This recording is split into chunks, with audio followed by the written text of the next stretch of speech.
What is going on, everybody? Welcome back to episode 15 of Meet the Critters. Super fun episode tonight. We got Joe and Danae Blakesley coming on from Blakesley Acres over there in New York. Been looking forward to having them on again for a bit. We're just going to kind of have a relaxed update episode, what's going on for all of us. I know I'm exhausted just hearing about what they're doing. So we're going to go ahead and pop them up now. What is going on, guys? How's it going? Nothing much. Oh, it's going good. So what have you guys been getting into? Everything. Yeah, I was going to say everything. Everything. Did you have chicken processing today? We did not end up doing it because all the rain. We're doing it tomorrow now. Yeah. It's supposed to be pretty decent tomorrow, so.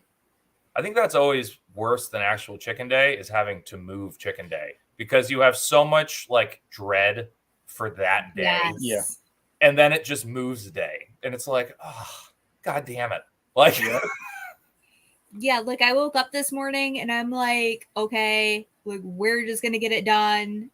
And then we didn't do it. And I'm like, okay, just one more day to stress out about it. And then it'll be done. right.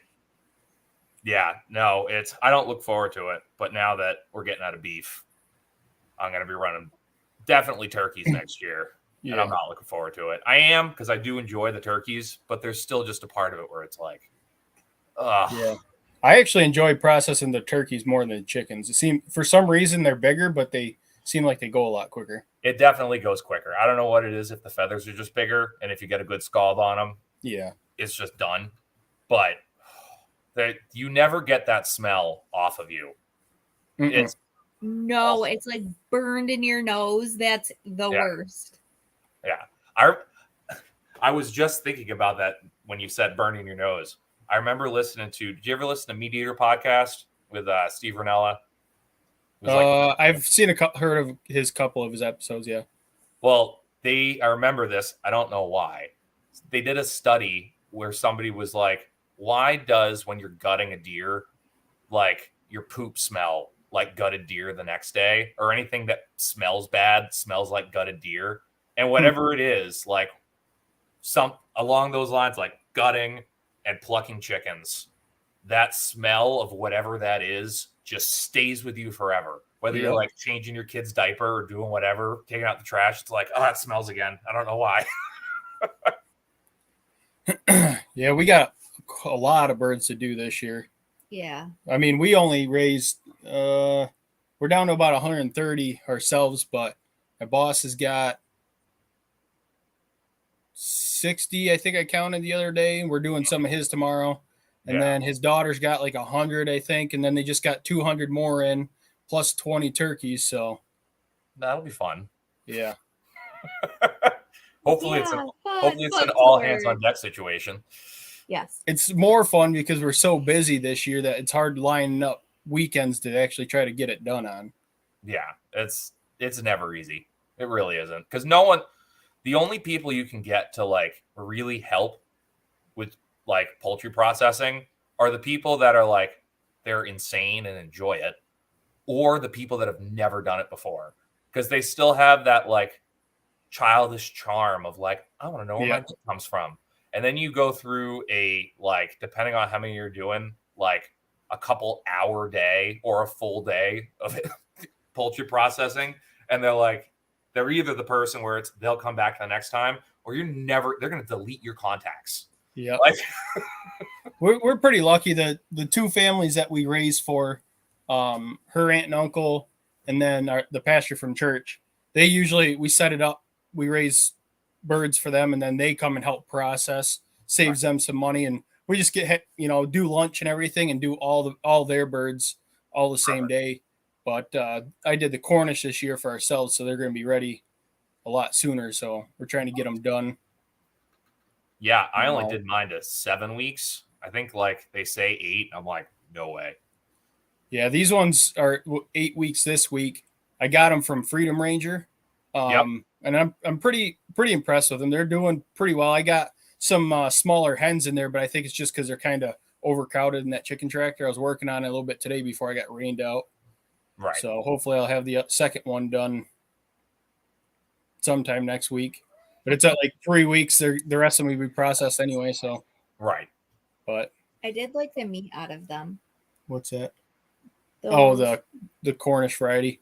We had Yeah. one get trampled the other day, and it like I don't know if they snapped its neck or what, but so I ended up processing it real quick. Yeah. Those are always the fun little farm snacks where it always seems to happen on the day where you're like, I have no idea what I'm cooking.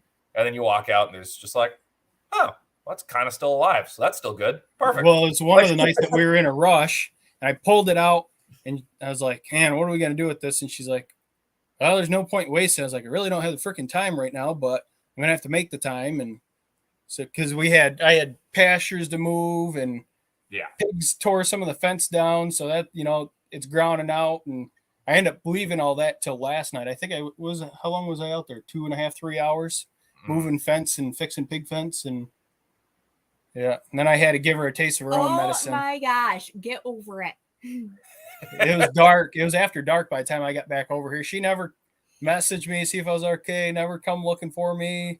So I had to make it dramatic. Of course. If I like freaked out like that every time you were out until after dark, it would be an everyday thing. Yeah.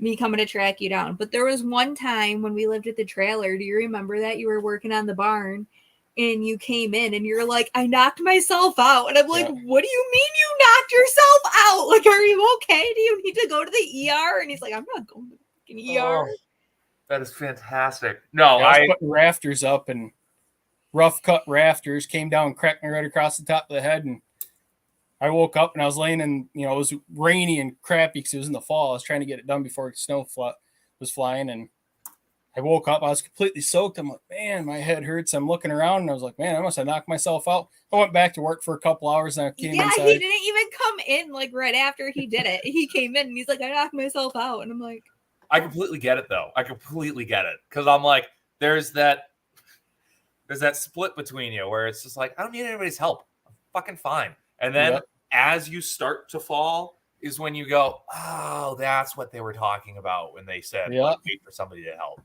Got it. I'd love to have the help. It's just finding people to actually help do stuff is more of a pain in the ass than just doing it yourself sometimes. Yeah.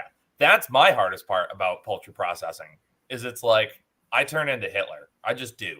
Because it's like, because the majority of the time, the people that are like helping, they're usually in the category of they've never done it before or once.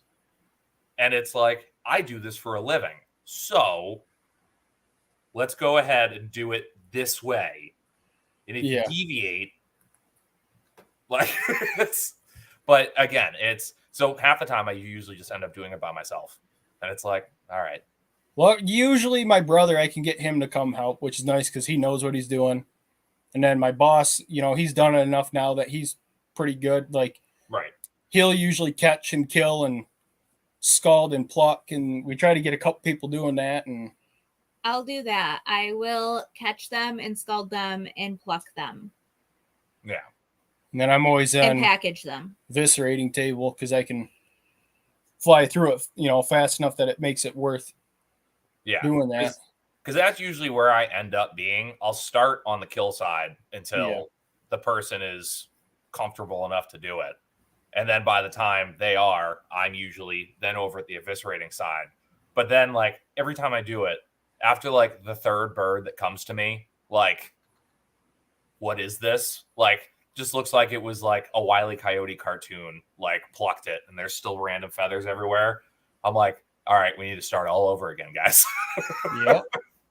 If I get caught up, I'll flow over and I'll help try to keep the killing cones going or scalding or whatever, because I easily get agitated. Like you said, I do this for patience. I don't have patience. So if it's starting to slow down or slack off and I'm standing there with nothing to do, then I get a little irritated. So, but look, it hasn't been like that last few times we butchered. No, it's been a pretty good flow. Everybody's done it enough at this point. Like all the families have done it for a couple years. So now, we kind of like have an assembly line. Everybody knows what they're doing. And I think last year, the only problem we really ran into is the scalder wasn't staying super hot. It wasn't keeping up.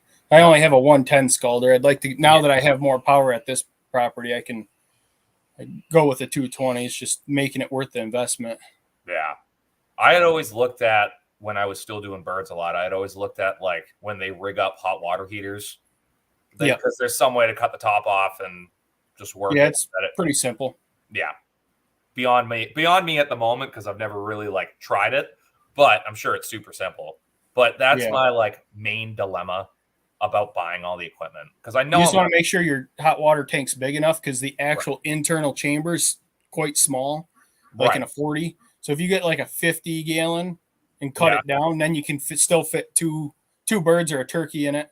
Perfect. So, all right. It's actually pretty simple. You just take the controls out of it, cut it in half, and then you get the right control boards and stuff for the Scalder, the 220 unit and stuff. Yep. And if you can fill it up with hot water, it makes a huge difference not waiting. Perfect. So, yeah, no, I will definitely check that out. But it's like, I don't want to buy all the stuff, because then I've spent all the money on the stuff. So now I need to use it. Yeah. And I don't want to do other people's birds. I really don't. Yeah, I struggle. Everybody asks me. It's just like a lot of times I tell them no, because I'm so busy, especially this year. We're crazy busy with everything we've got going on. So it's tough. It's such a time suck of a day. Like, it's not. You're getting a bunch of stuff done, but it feels like it takes days to do. Yep. And whatever you were going to do after that, you're not, because you smell like, even after 2 showers, you smell like red feathers and you're exhausted. Most of the time it doesn't even bother me. I'll walk right into the local stores. Well, no, it doesn't bother me. Most of the people around here now know that that's what I do and stuff. So, most of the people in this town, we don't have much to compete with, I guess is what I'm saying. Yeah. No, I completely understand. Most of the people in my town just know me as the butcher. They're like, "Oh, you're that butcher, right?" I'm like, yes, I am. Thank you. Mm-hmm. But yeah, chickens, hate them, but love them. How's the new piglets doing? They are doing so damn good. Some Can of I them show you pictures of his new too? Oh, they are so freaking cool. They're awesome looking. We talked about them, but you didn't actually show me pictures. A lot of the colors are starting to pop on them too. That it's like, I wish sometimes the stripes would stay. I know. But as they get older, they fade out, with the Mangalitsa. So right. Well, that's why I'm super interested to see what the color is underneath, like what it is after the striping goes away. Usually, I've noticed with my crosses is it's just the stripes fade out, and it either gets a little bit darker or a little bit lighter of what it is. Yeah. So like I've got a blonde one that has a band up there, and he's just like a light blonde color without the stripes now.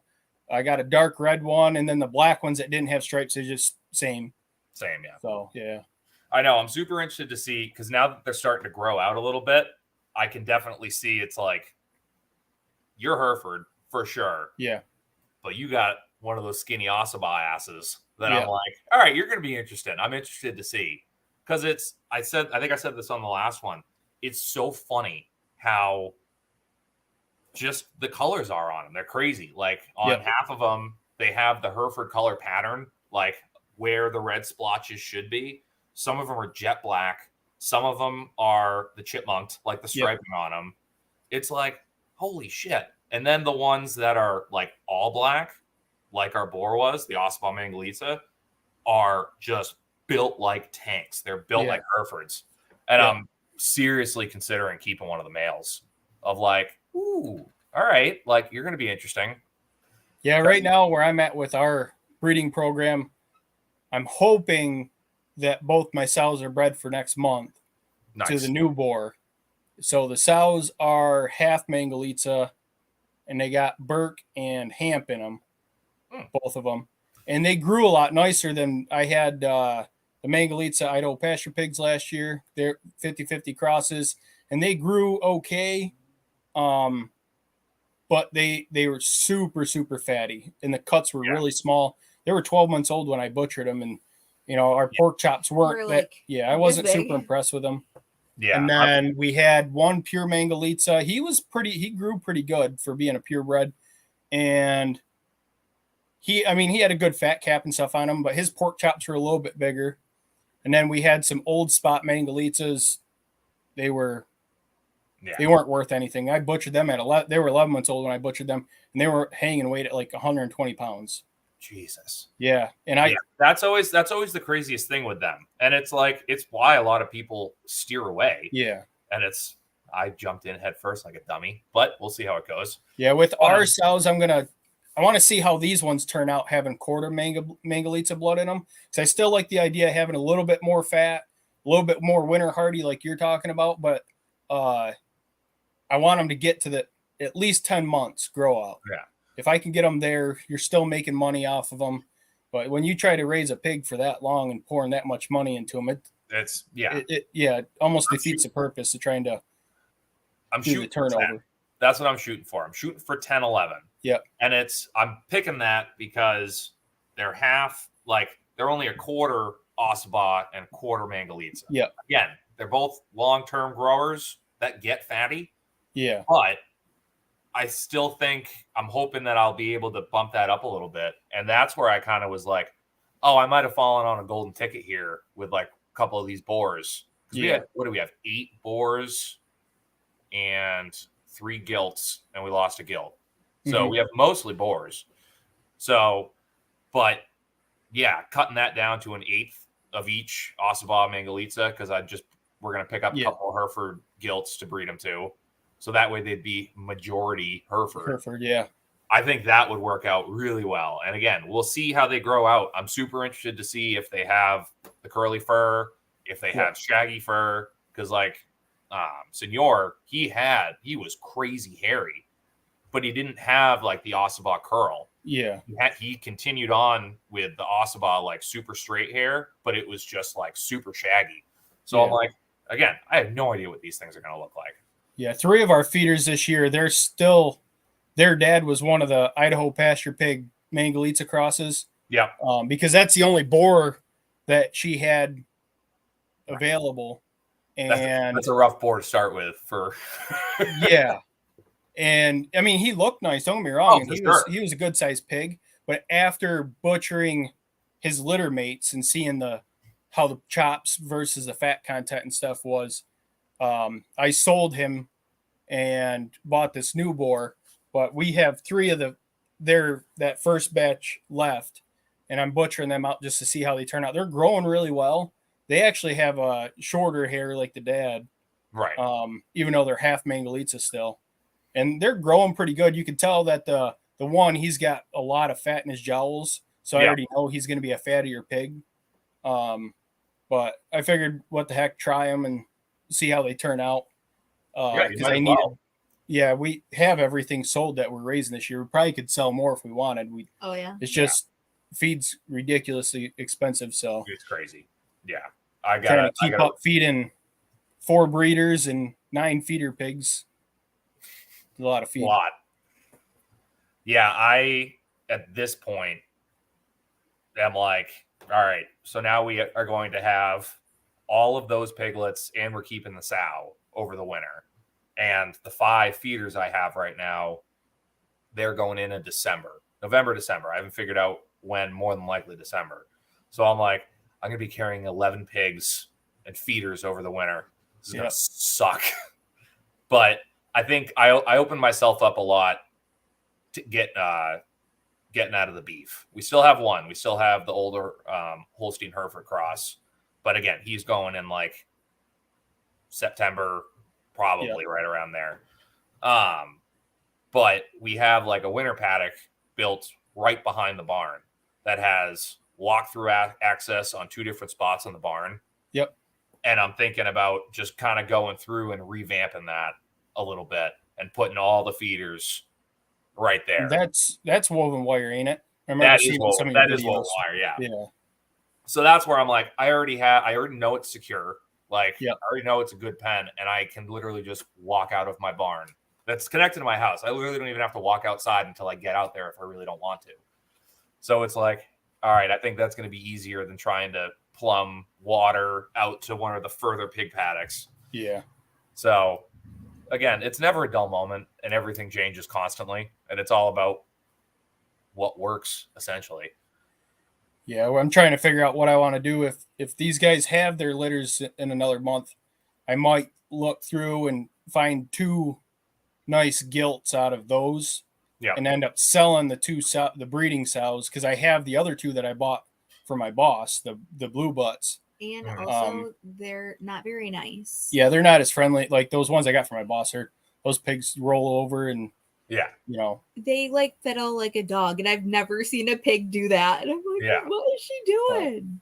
Those ones I bought just because I want to offer some 4-H pigs for kids and try to do something decent for the 4-H kids around here, because they're always looking. Like last year, I had a few people message me about piglets for 4-H, but I was just honest with them. I said, these aren't 4-H pigs. You're not going to win anything with them. They're going to take too long to grow out, and I would have felt bad, selling them to a 4-H kid. Right. And then, but depending on how those gilts do and stuff, and see what the board produces with those other sows, kind of determine which way we go next year with our breeding operation. I still want to keep a couple with some Mangalitsa blood in them. Yeah. But still try to get that faster growth rate. Because even the ones that we have out there right now, they're growing good, but they're still going to be, they'll be 11 months old before I probably get to processing them, depending on when the shop gets done. Right. So, but that's the nice thing is once the shop's done, you kind of have the flexibility of working them in as you got openings and time and stuff to do it. So, well, that's what I got to like put that down on paper this year, because last year I forgot, and all of a sudden I put 9 pigs through the shop, and I'm like, like, oh God. But no, there is a lot of flexibility on it, and like luckily we were able to knock it out. But this year I need to be like, all right, I have a cow and 5 pigs that need to go in more than likely in December.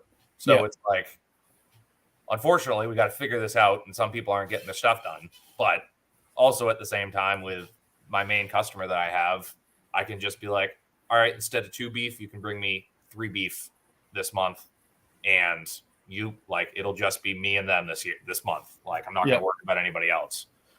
That is nice to have that flexibility, and I appreciate them a lot. Yeah, that's what I'm thinking with deer season this year. The way the shop's coming along a little bit slower than we were expecting at the moment, just kind of waiting on things, then the weather and everything else. So I'm hoping that we're completely up and running by deer season, and then I'll just, depending on how the income deer, I might push a couple through in between. If I got like a slow day or two, I can run them through, because I got a couple standalone coolers that we have, so I could put venison in those while there's hogs hanging in the cooler, try to work around the rules and stuff. Right. So, but I'm not sure exactly how many deer customers we're going to get this year, because last year I didn't do it on the side, and I'm sure I'll get quite a few, but I was hoping to have a decent amount. But if we open up like right before deer season, we're going to have to really push for trying to get people knowing that we're there. Right. No, the first got up and running first year's always before. The first year's always freaking tough. And it's like, now I'm at the point where I only do deer for 2 weeks. I capped it.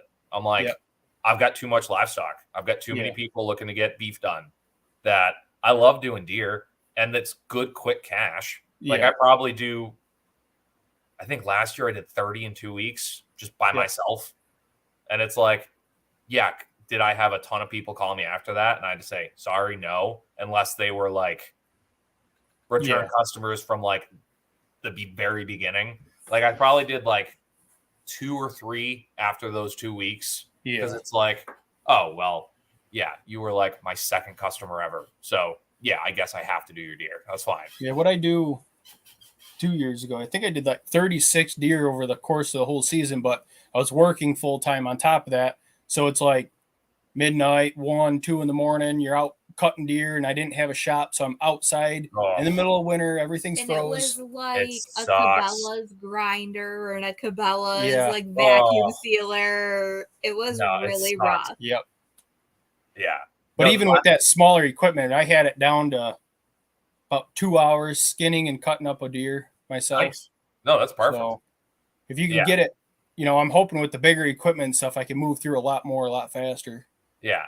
This was the first year I was like more comfortable, and like understood the shop. Like I knew Yeah. how it all moved. I knew how it all worked, my routines and stuff like that. And this was the first year I was really able to like look at the cooler, go, all right, I've got 6 deer in there right now.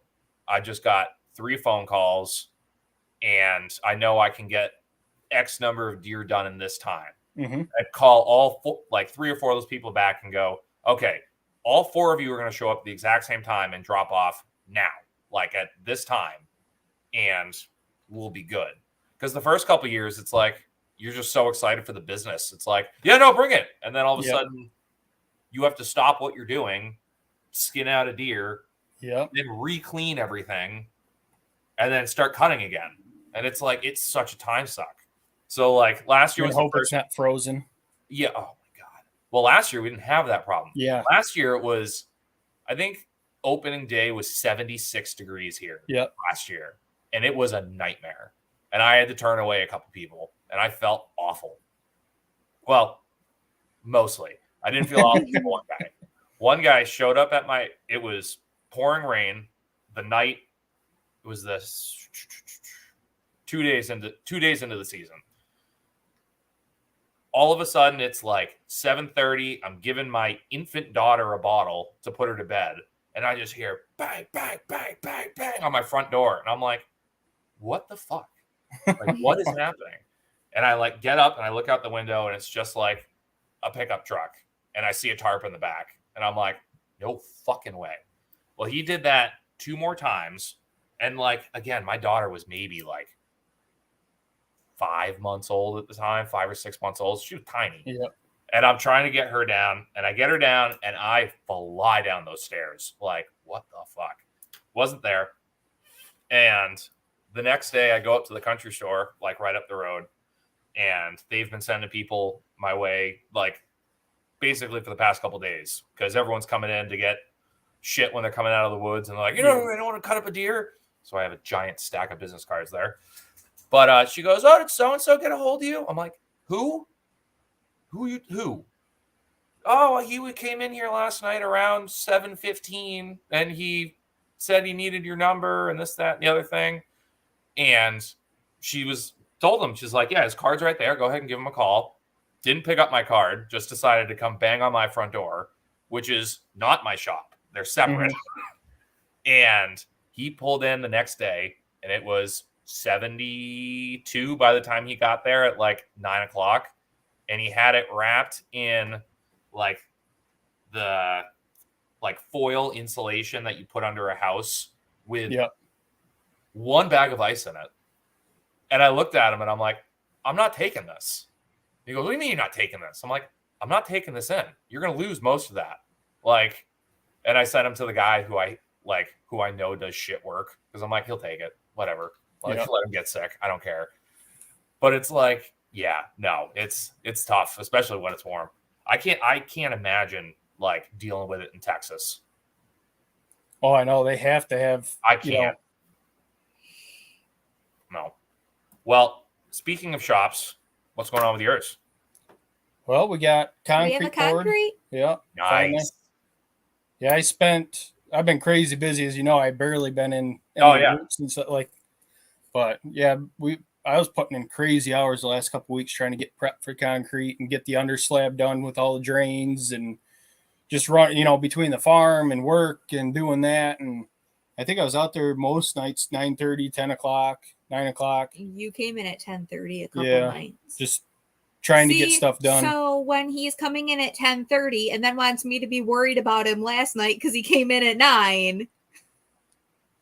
I just wanted to give her a taste of her own medicine. No, and I appreciate that about you.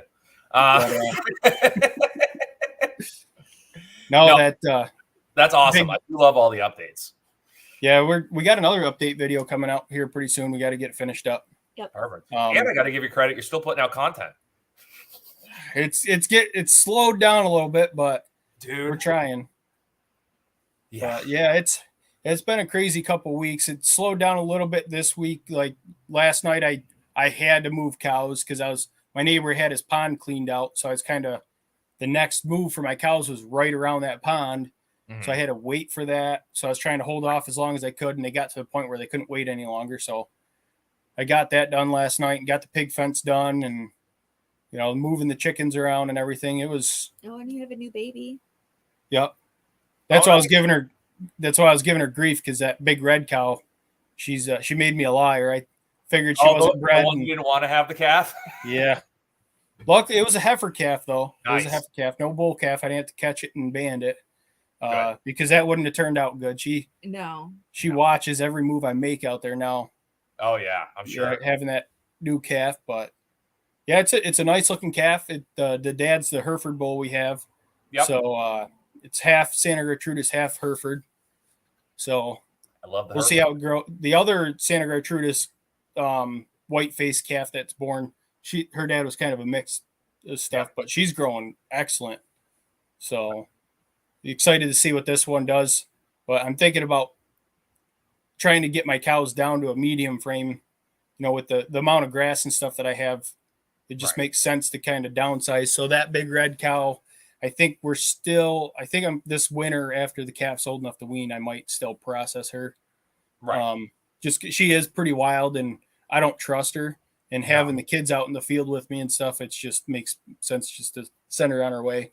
Yeah. And you got to be that way though. Yeah. Like you can't, if you're willy-nilly about it, like you or someone else is going to get hurt. Yep. Because it's like our sow, she is the biggest sweetheart. She will let you pick a piglet off the tip of just like pick it up, and she'll just look at you like, all right. Yeah, none of my sows are like that. So calm, unfortunately. So like whatever. I'm still like drill sergeant with my kid, with my daughter, of just like stand right next to me or behind me, like at all times. Do not run. Do not make loud noise. Just stay calm. Which for a 4-year-old with my genetics, it's not easy. Like 5-year-old with his genetics isn't easy either. No, they never are. But yeah, no, that's just wait until you have to castrate them. You better take them up to your barn and do it. Yeah, I'm trying to figure that out because that's coming up in the next like week or two. Yeah. Of how the hell I'm going to do it. Have you done it before? I have a little bit. One of my buddies, I went over to his house and helped him, and he walked me through it, and I'm like, oh, all right, this is. This was our first year doing it, and we had a guy that kept saying, "Oh yeah, I'll come over and show you. Come over and show you." Finally, I mean, at this point, they were weaned. They were like 12 weeks old, so they were big. They were big pigs, and I finally said, "We have to get these castrated." So she did the cutting, and I did the holding, and by I think the fifth one. Yeah, they were fighting. I had the biggest one last. He was the hardest one to catch, and he gave me a run for my money. By the time she cut him and I got back, stood him back up, I was standing there. I was just so out of breath. Oh, I was trying to catch my breath. It's crazy. Even tossing in those freaking 6-week-old Herefords. You see me in the video walking them to the pen. I'm sitting there going, yeah, like, yep. Because they're just all muscle. You look at them and they're like, oh, they're just so cute and soft and whatever. They are made of solid lead. They're not. Well, when we were getting ready to do them, he's like, all right, are you going to hold them or are you going to cut? And I was like, I'm going to cut. And he's like, are you sure? I was like, yeah, because I can't hold them and you're just going to yell at me because I can't hold them. So you hold them and we'll be good. Right. Yeah. It worked out though. They all turned out pretty good. We had one that looked like he was starting to herniate a little bit, but he ended up the swelling went down, and for the first couple of the batches, and it's like, it's not, people are like, oh yeah, it's so easy. Yeah, it's easy when you get a few hundred under your belt, but when you got a 75-pound pig underneath you and it's all, squealing and, your adrenaline's rushing and you got someone with a scalpel right in front of you, then their adrenaline's rushing and I got stabbed with a scalpel. Yeah. That's not good. It's fine. It's fine. Yeah. It cleaned up fine. Yep. I'm hoping my buddy can come up and give me a hand with it. Because again, I've done 3. Yeah. Like I haven't done a ton. So if Carlisle, you're listening and this is the first time you're hearing this, call me, please. More than likely it'll just be me and my wife, which again will be interesting. And it'll be even more interesting because I'm probably going to try and film most of it. We filmed it, but we didn't end up getting that video out. Do you see that disapproving look? Well, But, it's like I'm gonna film it, but I'm like, I gotta figure out like a clever way to edit this Yeah. that it's helpful, but also like I can still be on YouTube with it. Yeah. So Like when we did it, we didn't have any close-ups or anything. We just kind of set the tripod up so you couldn't. It wasn't super helpful, but it wasn't really meant to be because we didn't really know what we were doing at that point either. Yeah, like I said in our intro of that video, I just said, we're not doing this as a learning thing. We're just showing you what we have going on the farm, and we're just learning, and and that's the way we put our video together when we did it. So it just it made more sense to me to do it that way. You're showing the process of you're learning how to do it and stuff, and you're not actually teaching people how to do it. Right. I mean, if you get someone there that's really experienced to do it, then then you can film them. But I've seen a lot of videos on YouTube where it shows all of it, cutting and pulling and everything. Well, it's like now I know too much. Like now that I've been like doing YouTube for a bit and like all the different social medias, now it's starting to like finally just click in my head of like what's going to pass, what's not. Yeah. And there are some people that don't care. Some people are just like, oh, I'm going to put out this video and whatever. But now it's like I was talking to my little sister about it last night because she's trying to coach me in TikTok, which is that's a just dumpster fire. God damn it. But no, but I was talking to her about it, and I'm like, I'm at the point now where I've put in a decent amount of time with it, and I can see growth. Like I see, like I'm not just sitting there stagnant. Like it's stuff's going up on all the different apps, but I'm like, I'm putting so much fucking work into this, and I don't want to get another job, and like, I need this to fucking take off now. But we'll see. I mean, it's fun. I do enjoy it. This TikTok thing has kind of got me for a loop, but I'm still holding out. I haven't been on TikTok. I've never even logged into TikTok yet. It's just do it. It's not worth it. It's not worth it to not do it. It's like, all right, whatever. Like, I'll make you one, and then I'll do TikTok videos for you. You just send me what you want to make into a TikTok, and I'll do it. Well, that's the other thing. So you're going at it if you were to film something for TikTok, you'd immediately go at it the mindset of filming something for YouTube. Yeah, it's a completely different thing. It's completely different, and I hate it.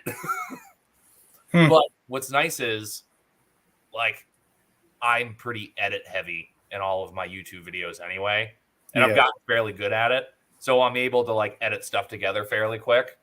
But it's a pain in the ass. I mean, what's been nice is now I'm like able to, I download the video of these now and actually like we'll clip it. So I'll just do 5 or 6 on Sunday night and then just throughout the week post. Yeah. Like, and it keeps me relevant. Not a ton of people are watching. I'm getting like 200 views on each one, but it's still like, God damn, like what is all this? And I'm not getting paid.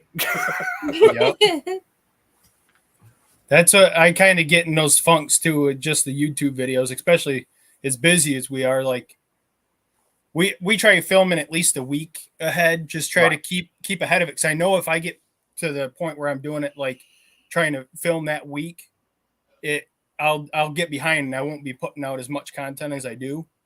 So I try to do it. And then some of the stuff like my pig pasture one that I put out the other day, that took me a month to film the whole entire thing because that's just how it fell out of when I was working on that project.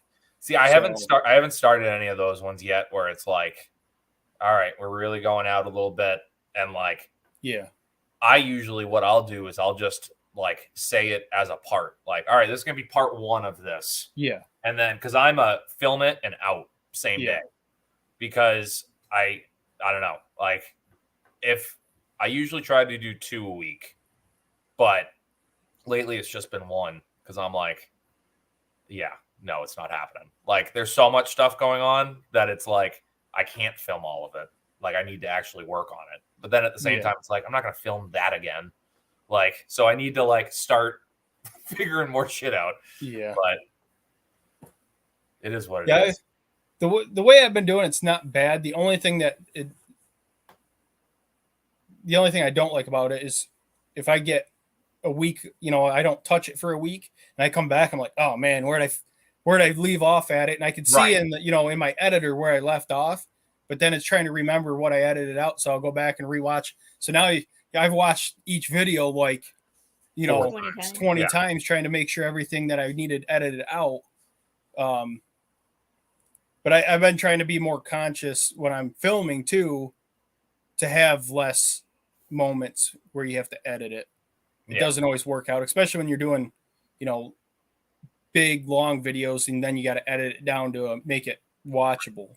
Well, that's just it. Because I mean, most of my videos are anywhere from like 20 to 30 minutes, sometimes 40 of like what it's doing. And I know I'm not retaining a ton of people.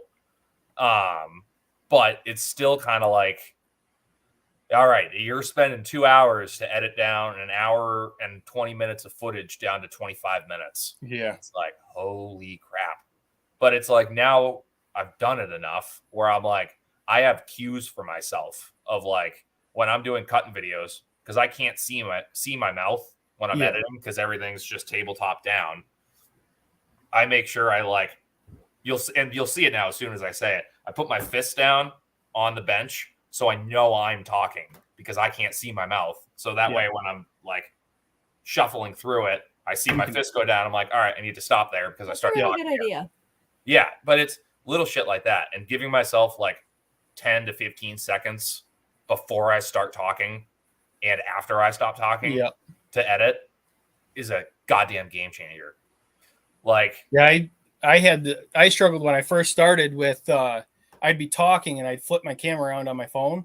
Well, as the camera flipped, the mic would stop recording every time. So I'd go to edit the video and I'm like, well, now it's like 2 days later and I can't go back and like try to video that little piece in there. So I still do it every once in a while. Like I won't think about it. I'll be walking out through the pasture, taking a video and I'll click to spin it around to show the animals or whatever I got going on. But I haven't been playing with the editor a ton lately just because we've been so busy. So I'm hoping that I'm hoping after my subscription's up on this one, I want to play around with a couple others and try to get something a little bit nicer. Definitely check out Splice too, and it started like I paid for it and it just spazzes out when I'm trying to edit videos. She showed me that one because she kept saying, I don't know what you're talking about. And it'll just like, it's like fast forward, but it just keeps replaying that clip in fast forward. It's so weird. And it got to the point where I'm like, all right, like this video, like this is it. I can't do anything else with it. It's not working. I made sure it was updated. So I was really irritated. Yeah. Definitely check out Splice. I think I sent it to you once. And if you did. I can send it to you again. Yeah, I think I still got it in our chat. It's the best one that I've dealt with. I've dealt with a couple at this point, but like it just worked. And I'm not being paid by Splice, but if you want to, please help. I will gladly take sponsors. Yeah, I will gladly take sponsors. But no, it just works really well. I really like it on because I edit everything on my phone. I got an iPad now, which is awesome, but I need to figure out a way.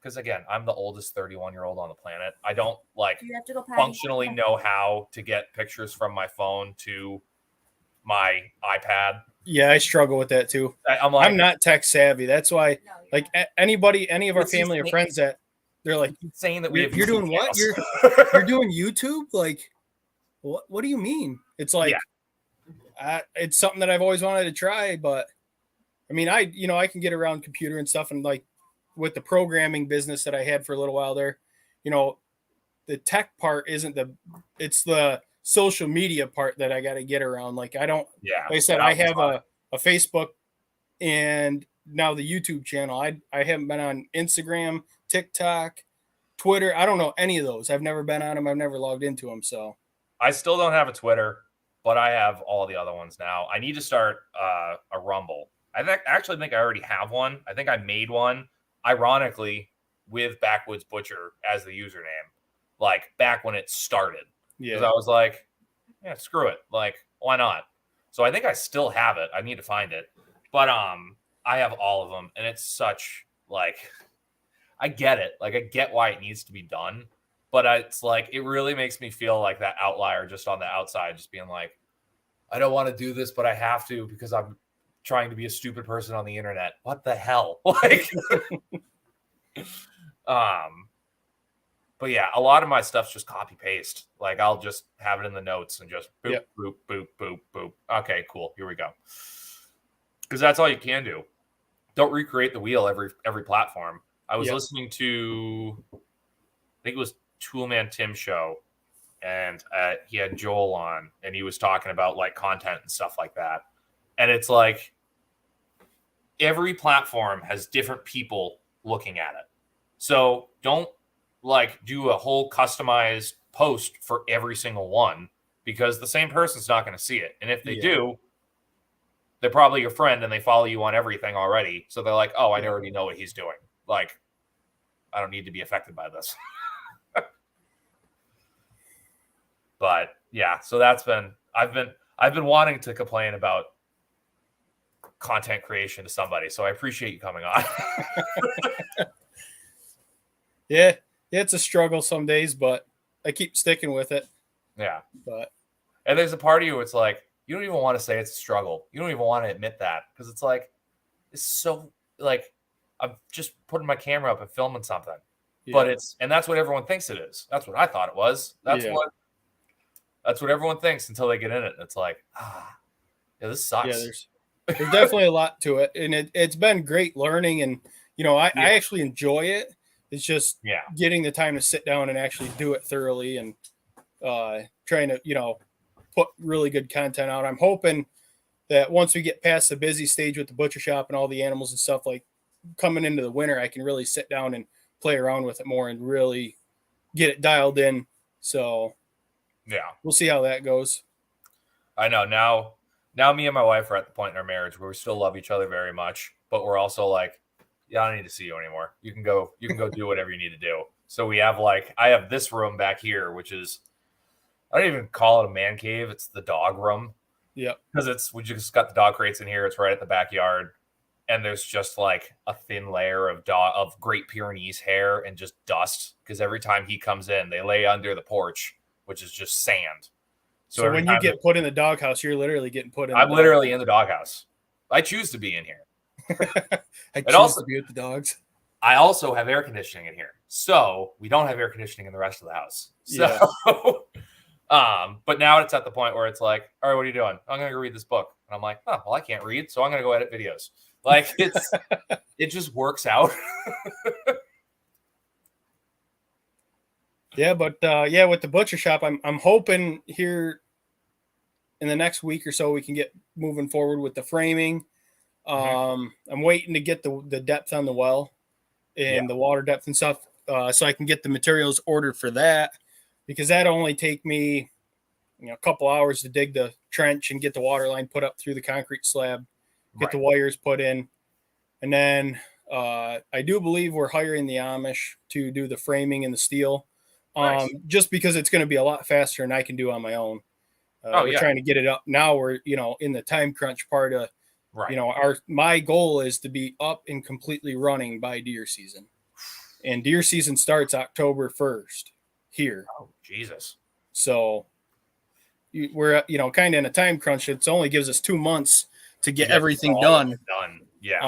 I'm still doing a lot of the work myself, but if I can get them in and because I deal with the Amish all the time. So today I was talking to them, and the guy I buy all my animal feed from, the guy I buy my rough cut lumber from, I asked him, and he's like, oh yeah, Eli's son does construction. And so of course it was Eli.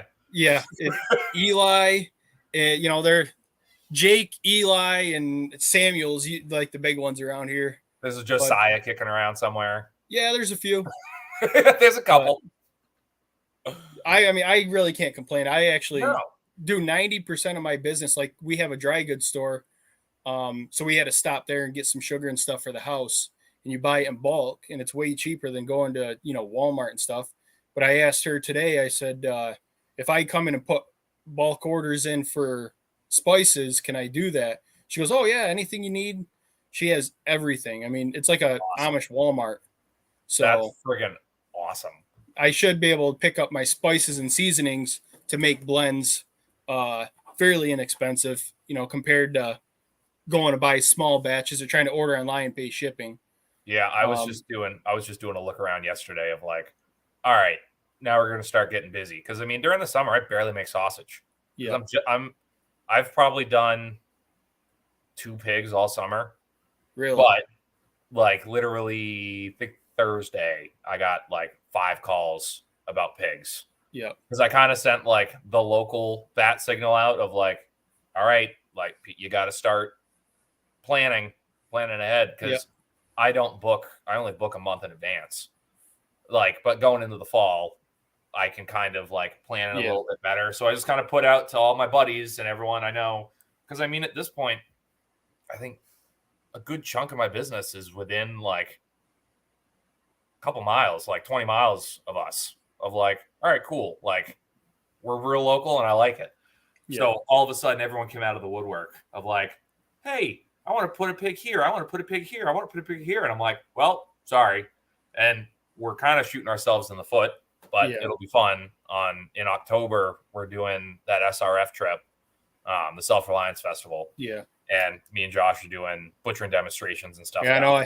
That would have been pretty cool to go to, but I don't know if I can swing it this year.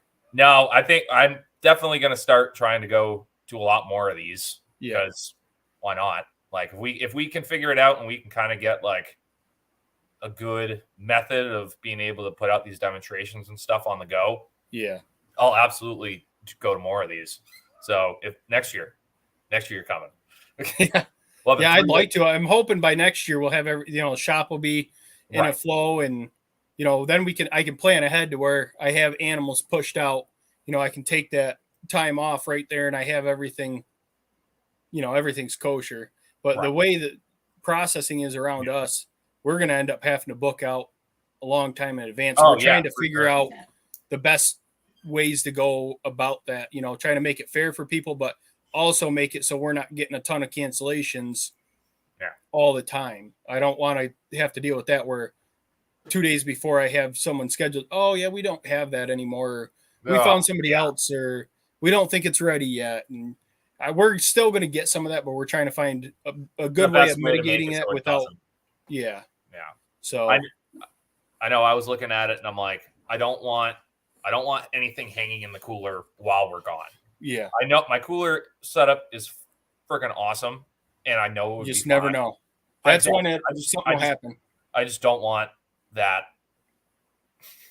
I don't want that fear the entire time I'm gone.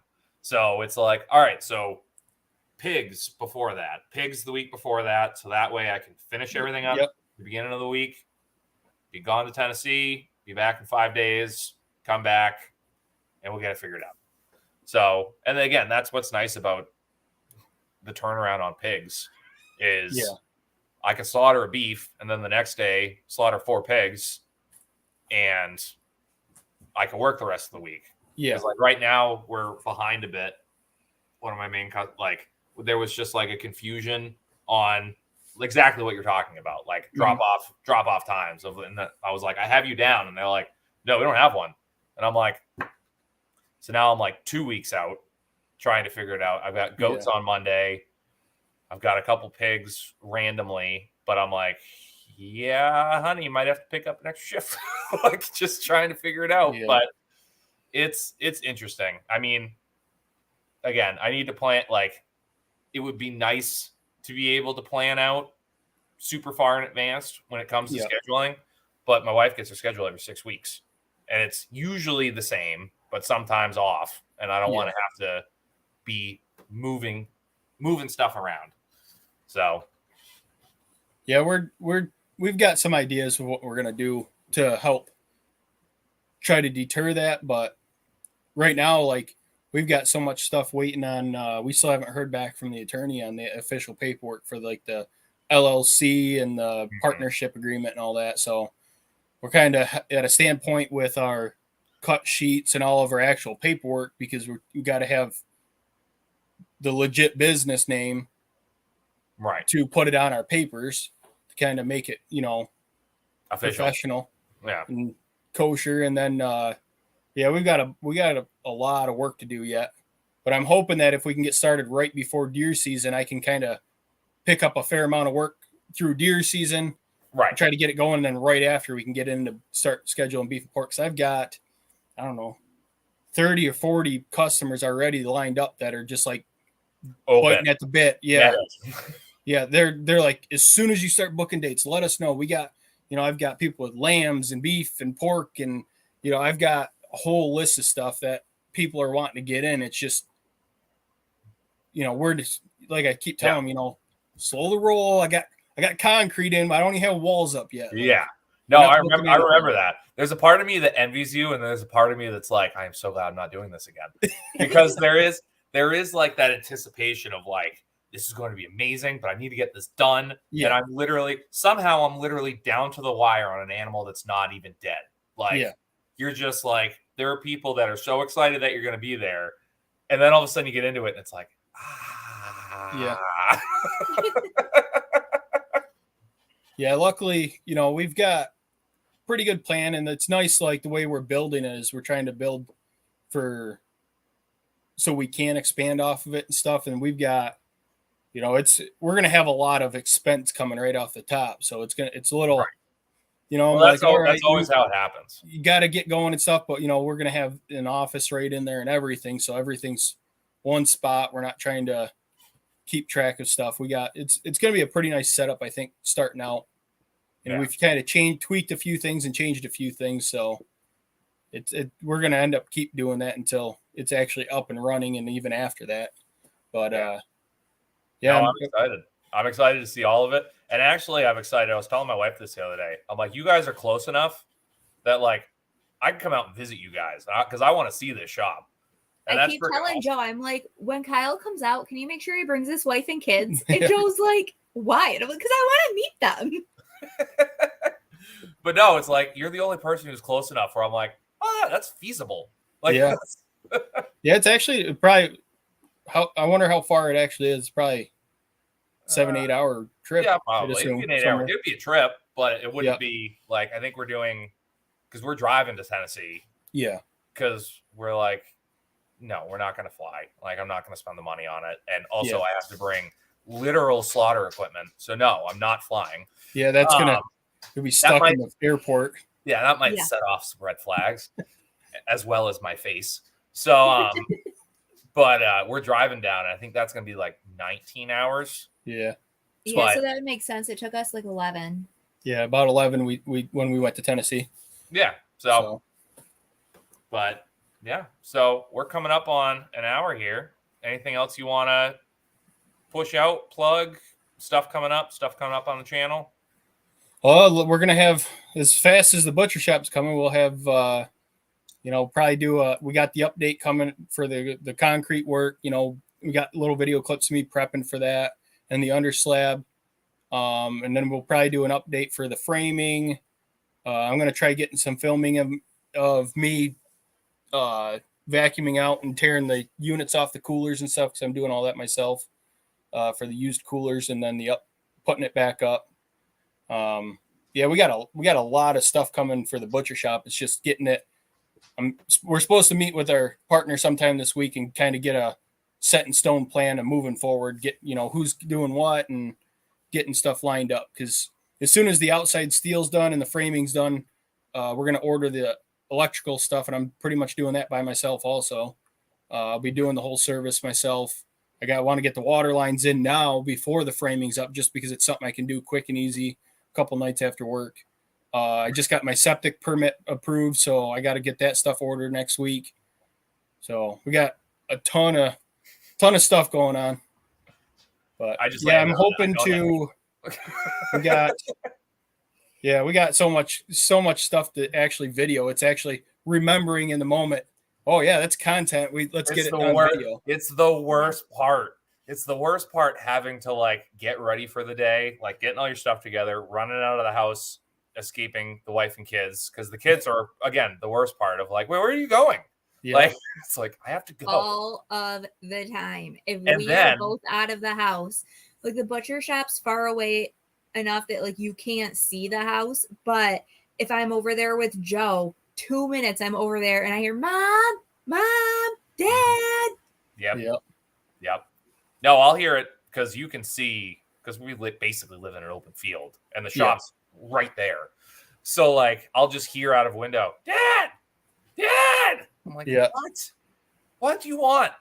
Yes. But then having to be like, oh, I was gonna video this today, and then having to walk back in the house. And my wife is super supportive, and I love her so much. If she ever hears this, said it all right. So, but she doesn't get all this. This is like, it is what it is. This is just this goofy thing her husband does that's costing her money sometimes now. Yeah. And so I have to like sneakily walk in the house and like get a tripod and like shit like that. And she just has to look at me and be like, what are you doing? Go to work. I'm like, I am going to work. This is work now. Yeah. I'm trying to make this work also. I'm trying to make this work now so I don't have to use this tripod for something else. Yeah. All right. That's I'm trying to make all this work. All right. If I start doing a ton of sit-ups again, we have a problem. Let me go out and film me cut up animals, please. Like, yeah, but no, she understands it. Like my biggest thing right now is coming home from work. If I get some late days, it's like, all right, I got to get home. And my routine is as soon as I come home, I try not to come in the house unless I have to use the bathroom or something or get a drink. But I go right out and I do chores, and then I move on to the next thing, because if I come in and sit down, I'm done. You're not going to do anything. Yeah. So trying to remember, like, especially if I don't have the stuff in the truck with me, then I got to come inside, and then I get talking to her if she's home, and then the kids want something, and then I'm 45 minutes later getting chores done. And I try, if I get home before him, I try to go out and do chores, but then again, like kids and dinner and life. But then I feel as though at this point, me and Joe are somewhat mentally connected. I know Joe's going to go out after that and make sure that you did him right. Most of the time. Then he's going to come in and tell me what I did wrong. Yeah, I do the same thing. I try to be nice about it. Oh, I do too. And it's my wife. I love my wife again. She goes, what can I do to help? I'm like, I got it. That's fine. Because the anxiety of me not knowing that I did it the right way is going to bug me more than the couple minutes it's going to take for me to do it anyway.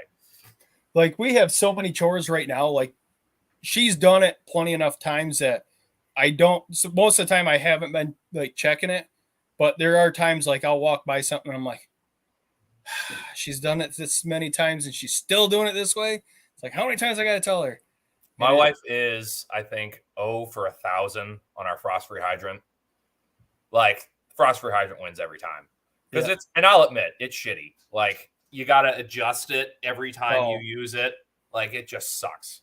But I have it down now, or I know exactly the right angles and stuff like that. We had one like that at the old property. Yeah. And every time I get a phone call, you fix this fucking hose? I'm like, yeah, I'll be right there. Yes, there are certain things that I won't do because I know I can't do it and I'm going to get irritated. And then when I ask him to do it, he's going to get irritated because it's 1,000 times and I should know how to do it and I don't. And so I don't even mess with it. And then the worst part is that I always change what I'm doing on the fly. Yeah. Like how much I'm feeding the animals, what I'm doing. Yeah. So if she hasn't done it in like 3-4 days, it could have changed. Completely different. And sometimes I don't think about. I'm the same way because it's like, obviously they're my wife's animals too. Like we live here, we do everything together, all that. But it's my show on most of it. Yes. But it's like I have put 10,000 times more thought into this pig right here than you have. I'm not saying it's a good or bad thing, but I'm slightly crazy and I want to do it this way. Yeah. I don't have the time to explain 3 months of thinking about it in the middle of the night. So, she just chose poorly on the person she wanted to marry. Because I'm definitely the farm person and she's just dragged along. Yeah. No. My wife says she always had dreams of having a farm. And she does an awesome job and she helps out a ton. But I'm just a psychopath with an addiction problem. That it's as soon as I got into farming, I was like, "Yep, this is what I'm doing from now on. I'm going to learn everything I can." And I had dreams of owning a farm, She didn't have dreams of actually working on that farm. Correct. I had dreams of owning a farm with a husband who did it all 100% himself. And who said dreams don't come true? Yeah. I help. You're welcome. I made your dreams come true. You're so cocky. I can't handle you some days. I should get like a husband bonus for that.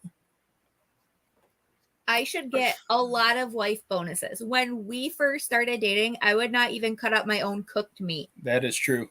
Yeah.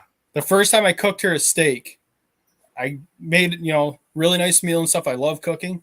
I set it down and she's staring at me and I'm over there eating. I'm like, what? She goes, "You're not going to cut this up for me?" I said, "Cut it up for you." I was like, "No." She's like, "Well, my mom cuts my meat up for me." I said, "I ain't your fucking parent, so you better get over that real quick because it ain't going to happen." He did. And like at this point, we're like what? 21, 22? Yeah. Yeah. See, my wife's used to that now because I end up cutting up her meat because usually I'm just like, we're eating on the couch or doing something like that. No, easy. I'm not completely on your side yet. But, but usually I'm cutting up for the kids too. And if we're eating on the couch or doing whatever, I don't want to be dealing with a steak knife. So I'll usually just pull a cutting board out and just cut everything and then just like divvy it up per plate. If he makes dinner, he does. Yeah. But if I make dinner, then I obviously cut it up. Yeah, when I'm cooking different things on the grill or whatever, even in here, I usually just cut it up because it's, like you said, it's easy. You're already doing it for the kids and stuff. Right. And I don't pre-cut my stuff. Like, I'll do it for her and the kids, and I'll still bring, but my kids are old enough, they know not to grab my knife and start winging it around. Right. Gage doesn't wing it around, but he will try to cut his own stuff up. Yeah. So he gets pretty upset if he doesn't have something to cut up. He does. Like, he'll randomly just get in moods where he's like, "Can we go butcher something? Can we cut meat?" Yeah. Like he's 5. My oldest is doing that. We went to the shop yesterday to have a customer pick up. She just looks at me and she just goes, her sister was napping inside and she just goes, "What are we cutting today?" I'm like, "Nothing." I'm sorry. Yeah, easy. Calm down. Right after deer season, because they also extended the deer season here in New York they gave us a week between Christmas and New Year's. So, which is excellent for people that don't get a lot of time hunting. The snowmobilers get a little pissy about it, but we don't ever have enough snow then to snowmobile. Make it worth it, right? I don't see what the big deal is, but like, was it last year? Because I didn't cut many deer. I cut a couple, like you said, for my customers that I've been doing it from the start. Right. And Gage is like, "Dad, we got more deer to cut. We got more deer to cut." "No, buddy, we're not doing it this year." Oh, so we end up butchering a lamb, and then he's like, 2 days later, "What do we got to cut up today?" We butchered some rabbits a couple weeks ago, and he was so upset because we just left him whole. Like, we didn't break him down. You didn't do anything to him. Yeah, and he was so upset, and he's bawling. He's like, "I really wanted to cut meat with my dad." I was like, he didn't cut anything. Like, and it's, of course, they say it in a way that it's like out of a goddamn Hallmark card. Yeah. I'm just like, "I just wanted to spend close personal time with my dad and learn life lessons." And it's like, yes, it would have also taken me another hour and a half to get this done if you were here. I love you so much. Paw Patrol, go.